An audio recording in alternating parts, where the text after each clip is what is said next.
Hi folks, welcome to 15 Minutes in the Forest. I'm Jennifer Gagnon with the Forest Landowner Education Program at Virginia Tech. I'd like to welcome you to my farm outside of Snowville, Virginia. And today I'm going to use the farm as a backdrop to discuss with you setting your management goals and your objectives.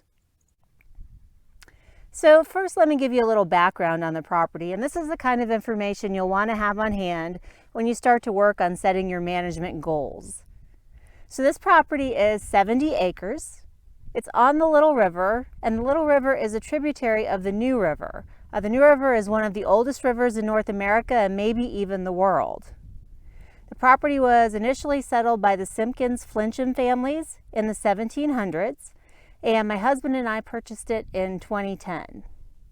The property is located in the Ridge and Valley Province in Southwest Virginia, and the highest point is a cemetery that's at about 2,100 feet.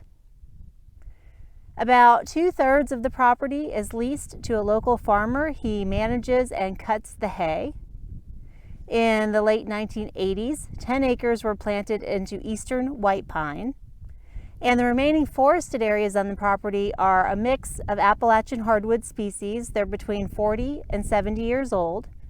And the main species we have out here are black walnut, black cherry, there's a little bit of yellow poplar, and we don't have a whole lot of oak. The oaks that we do have out here are white oak, northern red oak, and some black. So when we bought the property, my husband and I are both foresters, and our oldest daughter is also a forester, and she lived out here while she was in college. So all of us had a lot of ideas of what we wanted to do with the property, and we needed to narrow down those ideas and prioritize them. So we went through an exercise to determine what our management goals would be. So let me talk to you a little bit about what management goals are. A goal is simply your vision for how you want your property to be in the future. It's a very broad statement of why you own your land and why you have your property. And goals are very important because they're going to determine what management actions you take on the ground. Goals are broad though. They don't have any specific timeline associated with them, nor do they have specific management activities associated with them. It's just a statement about how you want your land to look in the future. We use this family resource inventory worksheet to list the stakeholders in the land, what our management skills are, and how we each want to use the land. Compiling this information into one document allowed us to create 4 goals and an overarching vision statement. This worksheet is available on the Virginia Forest Landowner Education Program's website, which will be given at the end of this video.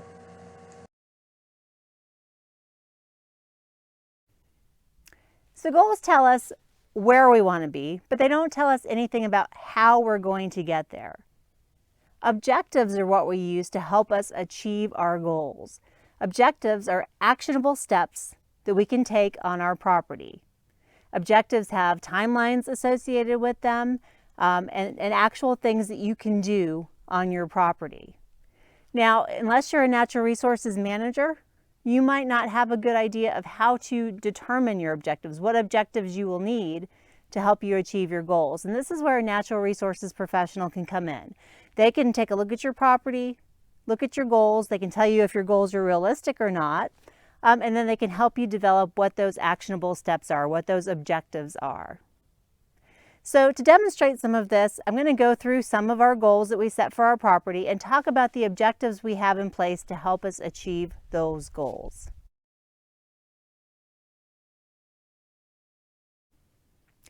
So our first goal is creating and maintaining wildlife habitat. And to be honest, some days I really question the wisdom of this goal because we do have quite a bit of wildlife out here. And most of our interactions with the wildlife are conflict interactions. The wildlife make our dogs bark incessantly. They torment our chickens and they get into my garden and clip things back. We have electric fences around everything that we want to maintain out here. But still, overall, we really enjoy seeing wildlife. And as we get older, my husband and I have really gotten into watching birds. So we're doing little things on the property to help improve their habitat. So I'm standing in front of one of my projects, and this is my pollinator garden.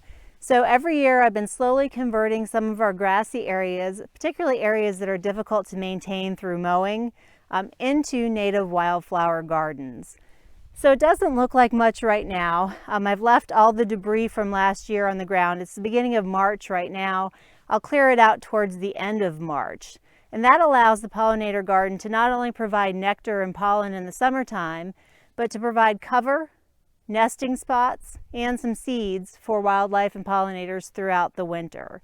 So things are starting to green up right now. In another week or two, there'll be enough green up available that I can clear out all of the brush. But this is a pretty easy and inexpensive way to improve wildlife habitat. You can also see behind me this newly cleared right-of-way. This was cleared last summer for the power lines, and really I could convert all of that to wildlife habitat, to pollinator gardens as well. That's going to be a much bigger, longer term project, but it's something I'm going to start working on this year. So creating pollinator gardens is our first objective towards achieving our goal of improving and maintaining wildlife habitat. Our second objective is creating an edible landscape. And this actually does two things. It helps us achieve our goal of creating wildlife habitat, but it also helps us achieve our goal of self-sufficiency. I'm standing in front of my favorite part of our entire property right now, our blueberry bushes.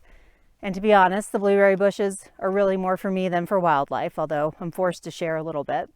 But we also have peaches and apples, nectarines, serviceberry, blackberries, raspberries, all planted up here in the orchard. And of course, we share all of that with the wildlife. So the third objective we have towards meeting our wildlife habitat goal is to maintain this pond. So the dam for this pond had been cut when we purchased the property. We have since rebuilt the dam, and when the pond is dry, my husband takes his tractor and runs it along the bottom to try and compact the soil so it better holds water. I guess we've been fortunate the past 3 years or so. We've had unprecedented amounts of rain, and so the pond's been able to maintain water throughout most of the year. I was hoping the peepers would be singing today, but I think it's just a little bit too cold. They have been singing the last couple of days. The frog noise that comes out of this thing is incredible.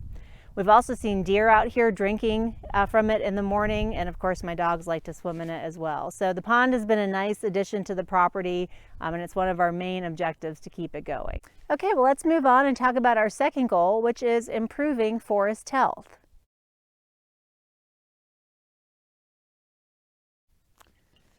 So one of our objectives to help us meet our forest health goal is to do something about this white pine stand I'm standing in. These white pine were planted in the late 1980s, so they're about 40 years old, and we are seeing a lot of mortality. And white pine can live to be much, much older than 40 years. And so there's something else going on here. And what's going on is that we have a gross close soil, which is a limestone soil, and white pine doesn't particularly care for limestone soils. So these trees did good for a while, but if you look behind me, you can see a lot of snapped off and on the ground white pine, and this stand is only going to continue to deteriorate. And so in the interest of forest health, this is one of the areas that we'd like to cut and convert to shortleaf pine. So shortleaf pine is a native species, and it's considered a diminished species, meaning that there used to be a lot more of it on the landscape than there is now. And so we would like to get this planted into shortleaf pine. It's also a beneficial species for wildlife, so it can help us meet that goal at the same time. So now I'm standing in one of our pockets of mixed Appalachian hardwoods on the property. And my husband has an objective of working on a timber stand improvement project here. And in this timber stand improvement project, he's going to be removing undesirable trees. So trees that are broken, diseased, species that we don't want, invasive species included in that. And this project will actually help us achieve 3 of our goals. So he's removing trees that we don't want to favor trees that we do want. So trees like oaks that will provide acorns for wildlife habitat. He's removing invasive species and diseased and damaged trees. So he's helping to improve forest health. And everything he's taking out of here is being used for firewood. So that's helping us achieve our goal of becoming self-sufficient. We can use the firewood to heat our home. So timber stand improvement can have a lot of benefits on a property. And it's also an example of how you can use one objective to help you achieve multiple goals. So towards meeting our goal of improving forest health, one thing that we've been trying to do is to keep non-native invasive species under control. And so this particular area here has really filled in with garlic mustard over the last couple of years. You can see the rosettes coming up already. This is probably second year growth. And this is something that I continually hand pull throughout this spring and summer before it goes to seed. I think I've made some headway on it. Over here under this tree here, I don't really see a lot coming back in, and that's an area that I heavily pulled from last year.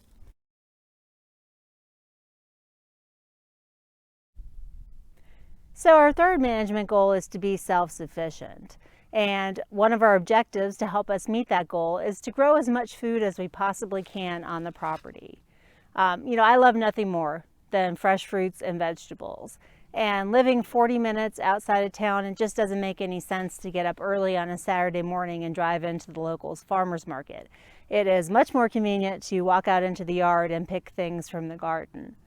Of course, any of you who have actually had a garden know that it's not easier to do that. Gardens are a heck of a lot of work, but there are a lot of rewards that come with them. So we do have 2 productive gardens on the property, and we also have a greenhouse that we'll take a walk down to. Another aspect to our food production objective is our flock of hens. We currently have 14 hens, and we're getting 10 to 12 eggs a day. So we feel like we're being the test cases to ultimately determine whether or not eggs are good or bad for your cholesterol. We eat a lot of eggs. But the chickens are great for production, and they're also very charming little pets to have. So the second objective towards our goal of being self-sufficient is firewood production. And I mentioned that we get a lot of firewood out of the timber stand improvement project in our mixed hardwood stands. We also get firewood from trees that have fallen across our rivers, trees that are dying. So firewood is pretty easy to come by on this property, and it allows us to heat our home and be sufficient in that respect. So the last component of our food production objective for our self-sufficiency goal is this greenhouse. And this is really and truly one of my favorite places on the property to be. It allows me to start all of our garden vegetables earlier in the spring, and it allows us to have winter crops. Our fourth management goal is creating a space where our family can spend time together and enjoy the property. And so our first objective towards meeting that goal is to create recreational opportunities on the property.